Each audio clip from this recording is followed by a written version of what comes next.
আসসালামু আলাইকুম। দেশের সংবাদে আপনাদেরকে স্বাগত জানাচ্ছি। আমি আদিবা সুলতানা শারমিন। শুরুতেই জানিয়ে দিচ্ছি শিরোনামগুলো। নির্বাচনের ভোট গণনায় চরম অব্যবস্থাপনা, ৪১ ঘন্টা পেরুলেও মেলেনি ফলাফল। ২১টি কেন্দ্রের মধ্যে ১৪টি সম্পন্ন, অস্বাভাবিক বিলম্বে ক্ষোভ। আশঙ্কাজনক হারে অর্থনৈতিক অঞ্চলে কমছে বিদেশি বিনিয়োগ, উদ্যোক্তাদের আস্থাহীনতাই কারণ, মত ব্যবসায়ীদের। বিগত সরকারের সমন্বয়হীন পরিকল্পনাকে দুষছেন বিডার নির্বাহী চেয়ারম্যান। যমুনা নদীর ওপর আলাদা রেল সেতু, পুরানো লাইন সরিয়ে প্রশস্ত হচ্ছে সড়ক, ৬ মিটার থেকে বেড়ে হবে ৮ মিটার। স্বস্তির যাত্রার অপেক্ষায় উত্তরবঙ্গবাসী। ২ মাসের ব্যবধানে রাশিয়ায় আবারও শক্তিশালী ভূমিকম্প, এবারও কামচাটকে আঘাত, সুনামি সতর্কতা জারি, জানা যায়নি ক্ষয়ক্ষতির পরিমাণ। এবং এশিয়া কাপে আজ শ্রীলঙ্কার মুখোমুখি হবে বাংলাদেশ। প্রথম ম্যাচ জয়ে আত্মবিশ্বাসী টাইগার্স, লঙ্কানদের হারিয়ে সুপার 4-এর পথে এগিয়ে যাওয়াই লক্ষ্য। জাহাঙ্গীরনগর বিশ্ববিদ্যালয়ের কেন্দ্রীয় ছাত্র সংসদ, জাকসু ও হল সংসদ নির্বাচনের ভোট গণনায় হযবরল অবস্থা। অস্বাভাবিক বিলম্বে ৩৩ বছরের অপেক্ষা আরও দীর্ঘ হচ্ছে। অপেক্ষার সঙ্গী হয়েছেন গণমাধ্যম কর্মী, আইনশৃঙ্খলা বাহিনীর সদস্যরা। জাকসুর মতো দেশের যে কোনো ঘটনায় ছুটে যান সংবাদকর্মী, পুলিশ, র্যাব ও আইনশৃঙ্খলা বাহিনী। বৃহস্পতিবার ভোট গ্রহণের শুরু থেকে এখন পর্যন্ত তথ্য সংগ্রহে কাজ করে যাচ্ছেন সাংবাদিকরা। চরম অব্যবস্থাপনা সত্ত্বেও পিছপা হয়নি কেউ।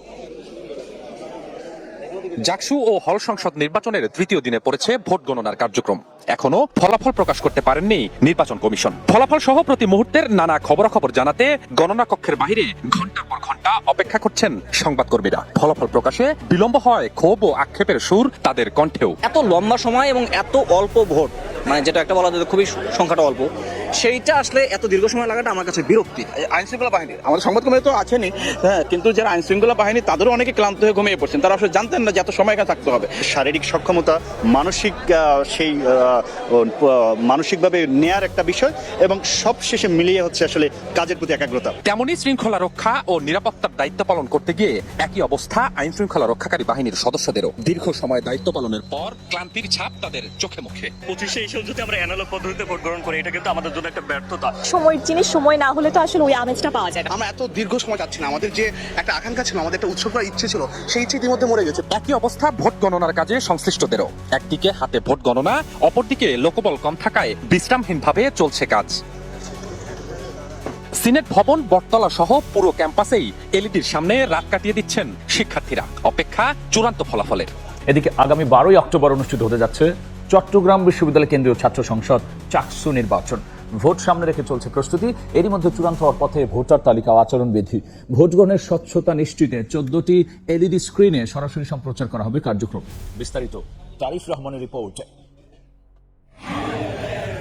দেয়ালে চলছে রঙের কাজ, গোছানো হচ্ছে কক্ষগুলো। এভাবেই নতুন রূপ পাচ্ছে জোবরা বাজার হোটেল খ্যাত চাকসু ভবন। 3 যুগ পর হতে যাচ্ছে চাকসু নির্বাচন। এই কর্মযজ্ঞ ঘিরে ব্যস্ত সময় পার করছে চট্টগ্রাম বিশ্ববিদ্যালয় প্রশাসন। ছাত্র সংসদের মাধ্যমে ন্যায্য অধিকার আদায় করা সম্ভব বলে মনে করছেন শিক্ষার্থীরা। আমাদের সাধারণ শিক্ষার্থীদের পছন্দের প্রার্থীদেরকে আমরা বাছাই করে সেটি প্রকাশ করব। ক্যাম্পাসে এত আমেজ, সবাই ভালো কাজ করার চেষ্টা করছে এবং একই সাথে প্রশাসন নিজের জায়গা থেকে যতটুকু সম্ভব চেষ্টা করছে শিক্ষার্থীদের সাথে বসে কথা বলে। ছাত্র সংসদের মাধ্যমে শিক্ষার্থীদের তাদের ন্যায্য অধিকার ও তাদের প্রত্যেক দাবি দেওয়া আদায় হবে। রোববার থেকে শুরু হবে মনোনয়ন ফর্ম বিতরণ, যা চলবে মঙ্গলবার পর্যন্ত। বুধবার মনোনয়ন জমা দেওয়ার শেষ দিন। প্রার্থীদের করতে হবে ডোপ টেস্ট। ফলাফল পজিটিভ হলে বাতিল হবে প্রার্থীরা, তবে থাকবে আত্মপক্ষ সমর্থনের সুযোগ। ভোটের স্বচ্ছতা নিশ্চিতকরণে থাকবে এলইডি স্ক্রিনের ব্যবস্থা। নির্বাচনের কেন্দ্র হিসেবে নির্ধারণ করা হয়েছে বিশ্ববিদ্যালয় অনুষদগুলোকে। এদিকে বিশ্ববিদ্যালয় অভ্যন্তর নিরাপত্তা নিয়ে শঙ্কা প্রকাশ করেছে ছাত্র সংগঠনগুলো। তাদের দাবি, কোনো রাজনৈতিক দল যাতে প্রভাব বিস্তার করতে না পারে সে বিষয়ে সজাগ থাকতে হবে প্রশাসনকে। শিক্ষার্থীরা যে কথাগুলো এই নির্বাচন কমিশনকে বলতে চেয়েছিল, এটা ওরা ততটুকু গুরুত্ব দেয় নাই, যার জন্য শিক্ষার্থীরা অনেকেই এই প্রশাসনের মত বিনিময় সভা বয়কট করে বেরিয়ে আসে। যত ওয়ে আছে সকল ওয়ে যেন এখানে ব্যবহার করে, যে নির্বাচন যেন শেষ পর্যন্ত নিরপেক্ষ হয়। কেন্দ্রীয় ব্যক্তি ছিল ঘোষণা করে গেছে, প্রশাসন এটা কিন্তু সুষ্ঠু বিহিত করতে পারে নাই। সেই জায়গা থেকে আমাদের সংখ্যা এখনো আছে। এদিকে নির্বাচন কমিশন জানিয়েছে নির্ধারিত তারিখে শান্তিপূর্ণ পরিবেশে চাকসু নির্বাচনের আয়োজনে সব ধরনের প্রস্তুতি চলছে। আমাদের প্রচেষ্টা থাকবে আমাদের স্কেজুয়াল যেন ঠিক থাকে। যদি সবকিছু ঠিকঠাক থাকে ইনশাআল্লাহ পারবো। 1990 সালের পর এই নির্বাচন অনুষ্ঠিত হতে যাচ্ছে, তাই উচ্ছ্বসিত শিক্ষার্থীরা। ব্যাপক পরিকল্পনার পরও দেশের অর্থনৈতিক অঞ্চলে আশঙ্কাজনক হারে কমছে বিদেশি বিনিয়োগ, বিপরীতে বাড়ছে বিনিয়োগ তুলে নেওয়ার প্রবণতা। এমন চিত্র বাংলাদেশ ব্যাংকের তথ্যে। একে গ্যাস বিদ্যুৎ সহ ব্যবসা বান্ধব পরিবেশ নিশ্চিত করতে না পারার প্রতিচ্ছবি হিসেবে দেখছেন ব্যবসায়ী ও অর্থনীতিবিদরা। কারণ হিসেবে শেখ হাসিনা সরকারের সমন্বয়হীন বিনিয়োগ পরিকল্পনাকে দায়ী করছেন বিডা ও বেজার নির্বাহী চেয়ারম্যান। এম এস আরিফিনের রিপোর্ট। লাখ লাখ মানুষের কর্মসংস্থান আর বিদেশি বিনিয়োগ প্রান্তে দেশে 100টি অর্থনৈতিক অঞ্চল গড়ে তোলার যে মহাকর্মযজ্ঞ হাতে নিয়েছিল শেখ হাসিনা সরকার, অর্থনীতিতে তা তেমন ইতিবাচক ভূমিকা রাখতে পারছে না, এমনই চিত্র মিলেছে বাংলাদেশ ব্যাংকের পরিসংখ্যানে। গেল মার্চ প্রান্তিকে অর্থনৈতিক অঞ্চলে প্রত্যক্ষ বিদেশি বিনিয়োগ এফডিআই এসেছে $1 লাখ।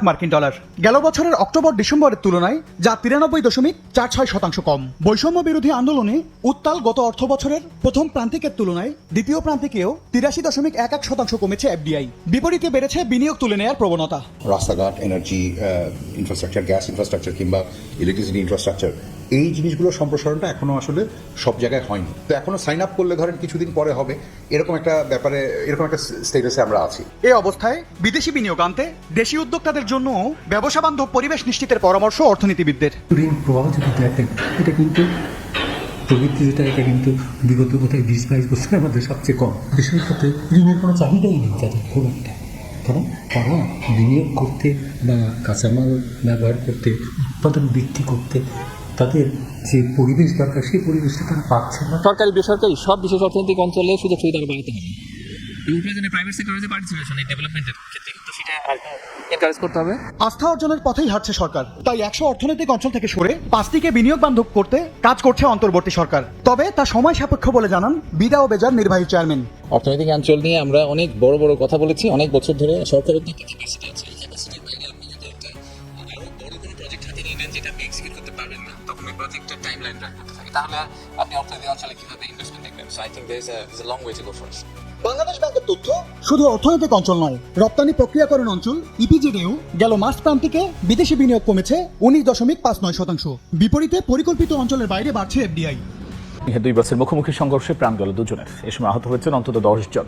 ঢাকা ময়মনসিংহ মহাসড়কে সংস্কার কাজ চলায় সকালে উল্টো পথ দিয়ে ঢাকা যাচ্ছিল শ্যামলী বাংলা পরিবহনের যাত্রীবাহী একটি বাস। পথে ভালুকার ভরাডোবা এলাকায় বিপরীত দিক থেকে আসা আয়ান পরিবহনের সঙ্গে হয় মুখোমুখি সংঘর্ষ। এতে ঘটনাস্থলেই মারা যান 2 জন, আহত হন অন্তত 10 যাত্রী। খবর পেয়ে ফায়ার সার্ভিসের সদস্যরা গিয়ে মরদেহ উদ্ধার করে ও আহতদের বিভিন্ন হাসপাতালে পাঠায়। এই ঘটনায় বাস দুটি জব্দ করা হলেও পলাতক রয়েছে চালক। স্বস্তির যাত্রার অপেক্ষায় উত্তরবঙ্গবাসী। যমুনা নদীর ওপর আলাদা রেল সেতু হওয়ায় অপেক্ষার অবসান হতে যাচ্ছে। পুরনো লাইন সরিয়ে সম্প্রসারণ করা হবে সেতুর সড়ক পথের অংশ। এতে প্রস্থ 6.3 মিটার থেকে বেড়ে হবে 8 মিটার। ইতিমধ্যে নিয়োগ দেওয়া হয়েছে পরামর্শক, কাজ শুরু হবে শীঘ্রই। যমুনা সেতু ঘুরে এসে মনির হুসাইনের রিপোর্ট। ক্যামেরায় ছিলেন মোহাম্মদ শাহজাহান খান এবং নুরুল ইসলাম। আমি এখন যে জায়গাটিতে দাঁড়িয়ে আছি, ঠিক এই লাইনেই চলাচল করত উত্তরবঙ্গগামী ট্রেন, কিন্তু ঠিক পাশেই যমুনা রেল সেতু হওয়ার পর এখন অকেজো এই লাইন।